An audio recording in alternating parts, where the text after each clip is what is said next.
My name is Lorenzo Peralta.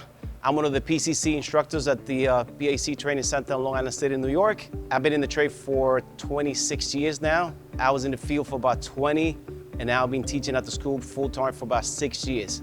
So pretty much what we do here in the training center, we teach these young apprentices how to do a trade. So we start with an 8 to 12 weeks training program, and that starts with the basics of the trade. Then we move on to teaching the safety also of the trade. So we do the OSHA training or the 8-hour fall prevention to our drug and alcohol. So pretty much we teach them how to do our trade safely throughout the whole time that they're here. One of the things that I like the most about me teaching here now, it's just seeing these young apprentices that they come in not knowing anything about the trade, and when they spend 1 year, 2 years, then you see what they have accomplished, what they become. You can see that they take pride, and then they come back and tell you, hey, remember when I started the training center, and look at me now. I'm able to lay bricks, I'm able to point, I'm able to patch.